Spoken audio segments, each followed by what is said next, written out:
I don't believe in ghosts. The next day was Saturday. No school. Josh got up late. What's wrong with me? He thought. Why did I leave a girl in a cemetery, alone, in the dark? He dressed and had some coffee. He didn't want any breakfast. I must find her, he thought. The cemetery was open. It was a nice day and there were a lot of people there. They wanted to see the famous gravestones. But Josh thought about the night before. I didn't want to follow Tilly. Why did I go with her? Is she a... No, of course she isn't a ghost. I don't believe in ghosts. He walked faster. But only I can see her, he thought. Jazz and Flynn can't see her. He was cold and frightened. He looked for the path from the night before. He walked from one end of the cemetery to the other, but he didn't find it. Okay, I'm going home, he decided. Suddenly, he saw something through the trees. It was red. What was it? He followed the path, and then he found it. His jacket. His red jacket. It was on a gravestone. He was happier now. Tilly put it there for me, he thought. She was okay last night. She knew the way out of the cemetery. He took the jacket and turned back, but a cold wind blew across his face. Look, look. The wind whispered in his ear. He looked at the gravestone. Edward Turner, 1926 മുതൽ 1973. Turner? He said quietly. Tilly Turner? Edward Turner? Josh went home. His grandmother was in the kitchen. Your face is white, Josh. Is something wrong? He told her everything. I was very frightened, Gran. Well, she said. She gave him some tea. I can understand some of it. I was at school with Tilly. We were friends. We finished school at 14 and went out to work. And then she met a man, Edward Turner. Ed, she called him. No one liked him, but she didn't listen to us. She married him and they moved to the house next to ours, number 65. Ed was older than Tilly, maybe 30. She was only 16. I saw her most days after work.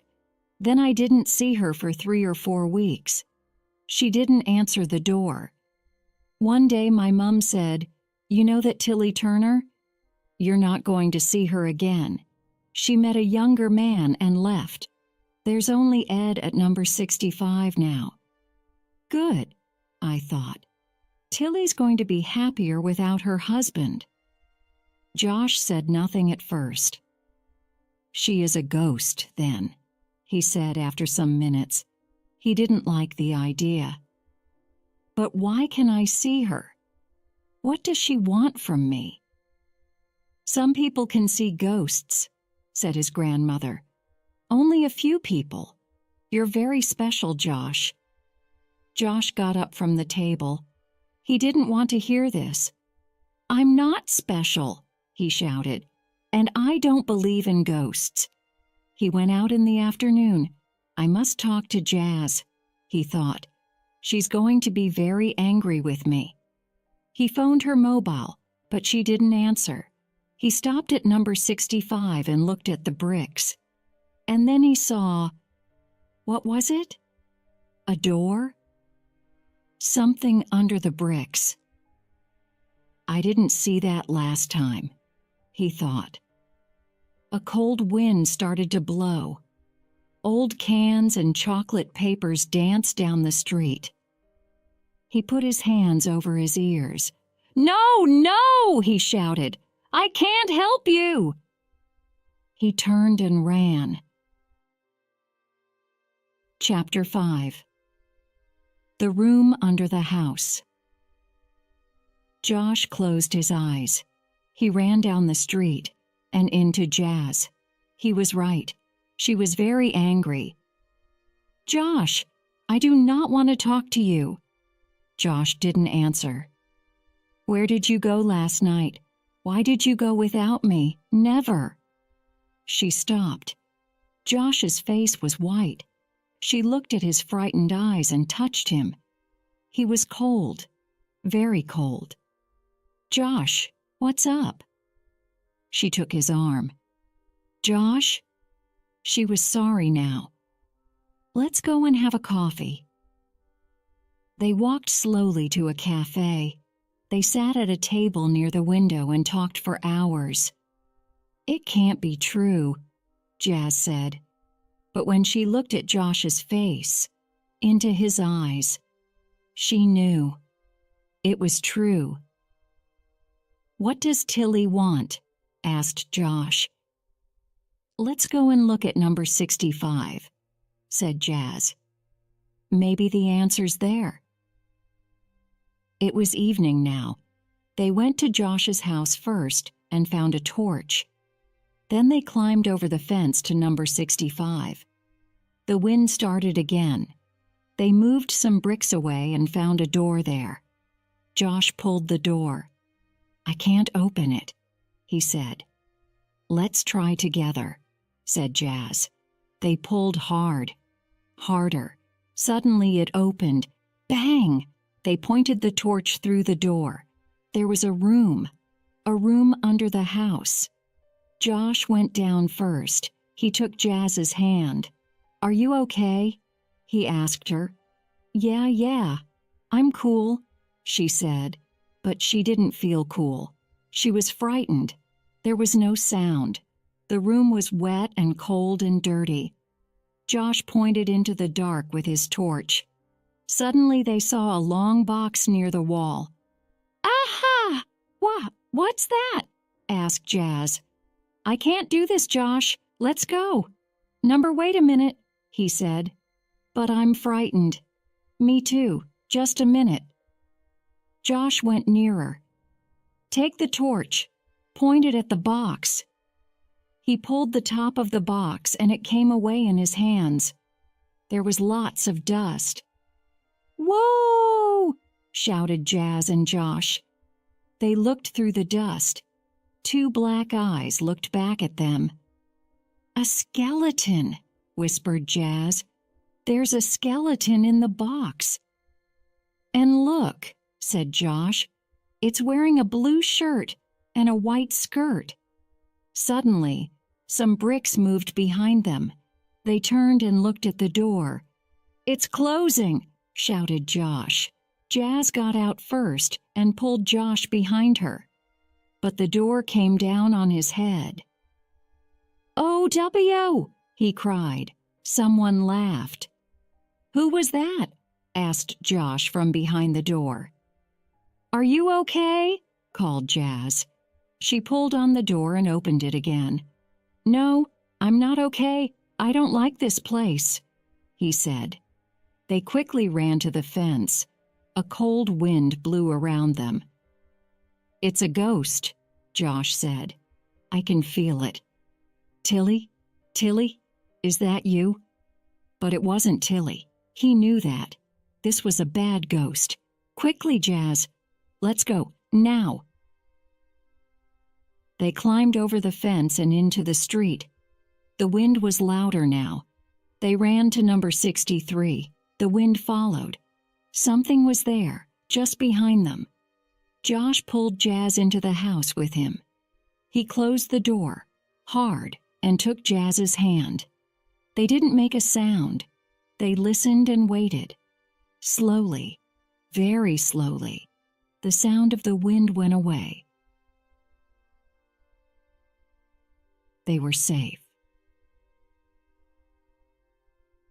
Chapter 6. The Ghost Can Leave. In the morning, Josh phoned the police. They came and put a bigger fence around number 65. At 3 o'clock, the skeleton came out. There were lots of TV and newspaper people in the street.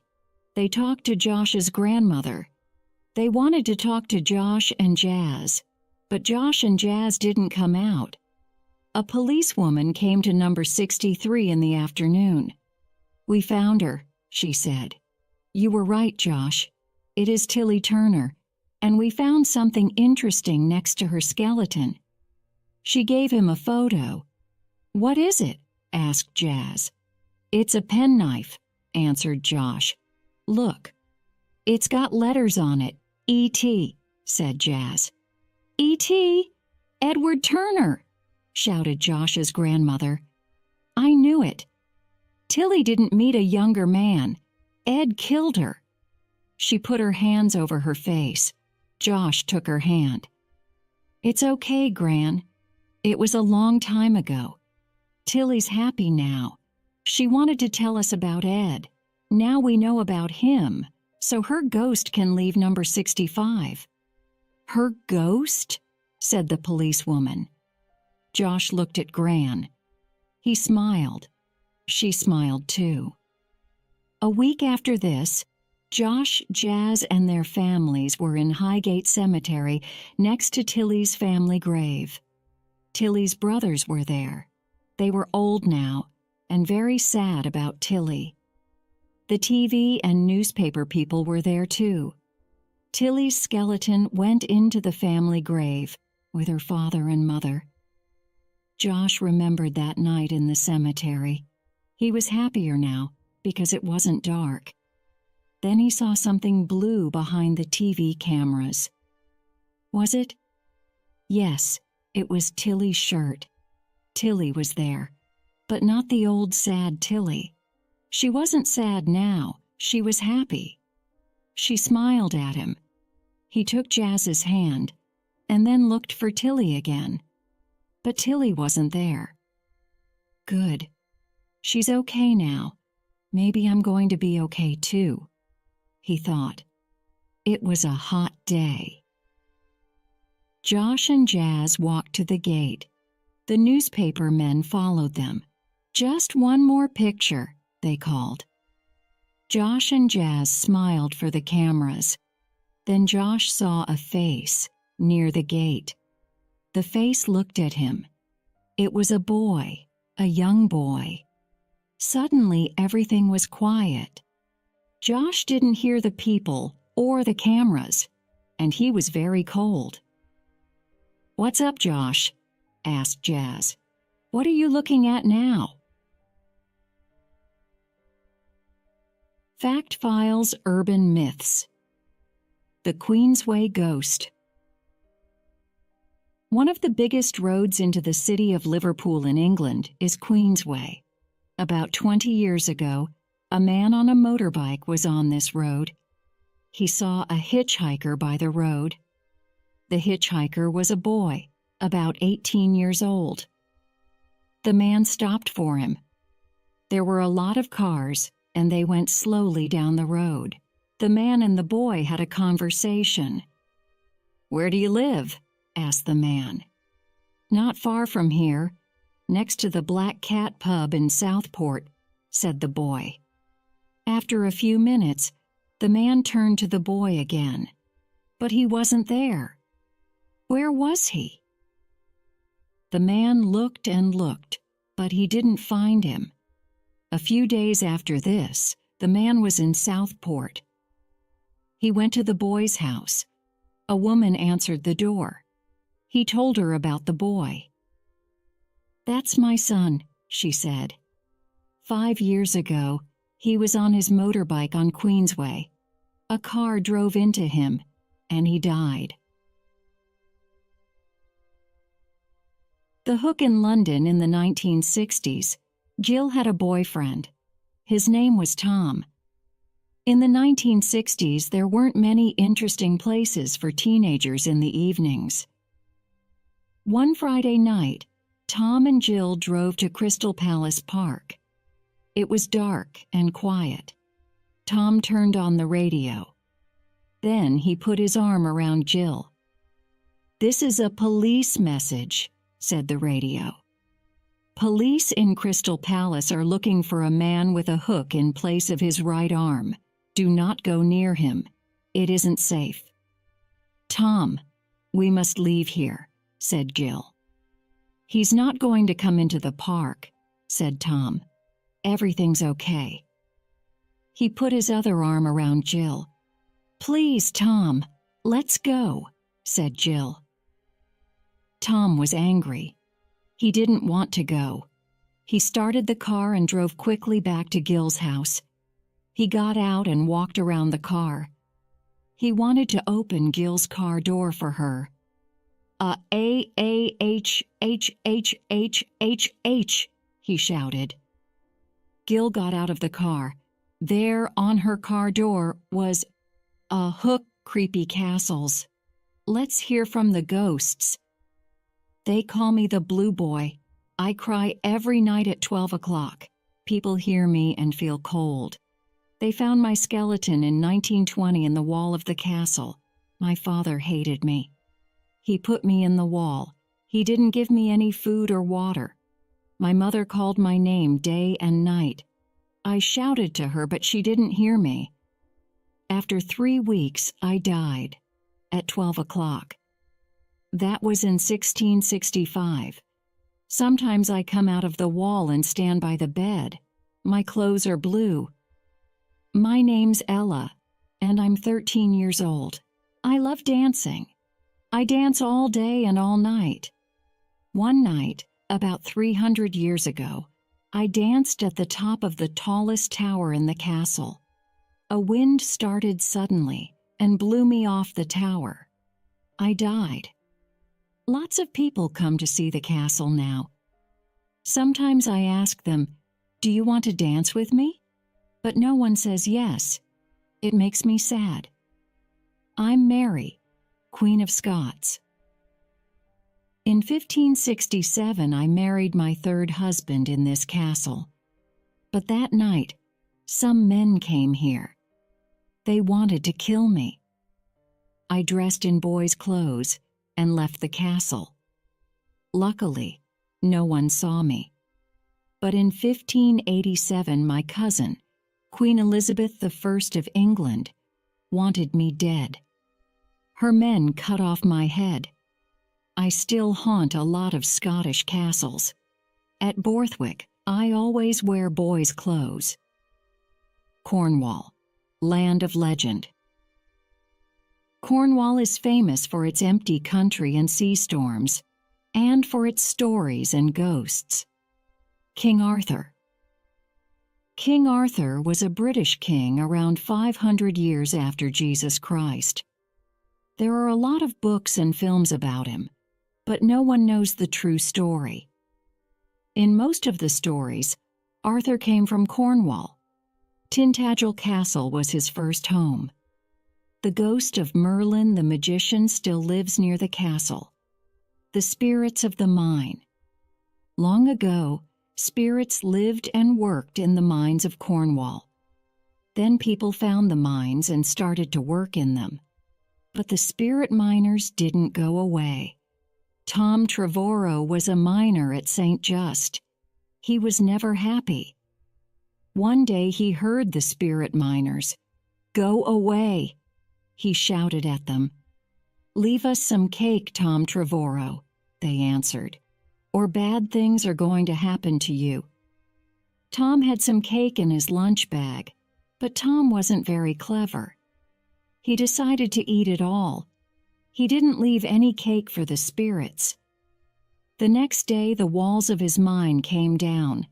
Then water came into the mine. It wasn't possible to work there. Tom closed his mine and bought some fields. Bolster the giant. Once Cornwall was the home of giants. They had a big castle at Tracobin. They took people to their castle and had them for dinner. One giant's name was Bolster. Bolster loved Agnes, and he followed her all the time. She was angry with him. "You have a wife and I do not love you. Do not speak to me again." But he didn't listen. "Right," she said. "I'm going to test your love for me. Put your blood into this hole. I want to see blood all the way to the top." The giant cut his arm. His blood ran into the hole. "This isn't going to take long," he thought. But the hole stayed empty. All the giant's blood ran into the hole and he died. Why did the hole stay empty? Black Shuck, dog of the dead. It's cold and dark. It's raining. The wind is blowing. You're walking home on a quiet path. Suddenly you hear feet behind you. Not the feet of a man. These are animal feet. The feet are louder now. You look around and see something black. It's moving. It's coming nearer and nearer. It's a big black dog. Black Shuck. Quick, close your eyes. Don't look into Black Shuck's red eyes, or someone in your family is going to die before the end of the year. Arthur Conan Doyle got the idea for his famous Sherlock Holmes story, The Hound of the Baskervilles, from Black Shuck. The stories about Black Shuck come from East Anglia in England. The land here is flat, wet, and empty. People often see Black Shuck. Sometimes Black Shuck has no head or only one big eye. Here's one story about Black Shuck. Bungay is a small town in East Anglia. One Sunday morning in 1577, the people of Bungay were in church. There was a big storm and the sky was dark. Suddenly Black Shuck ran through the church. There were two people at the front of the church. The dog ran between them, and they were dead. The dog then ran into a third man. Suddenly a fire started around him. He died too. At the same minute, the same thing happened in Blythburgh, 10 kilometers away. A black dog ran into the church. It killed 3 people and ran away. Parts of the church door were black from fire. The door is still like that today.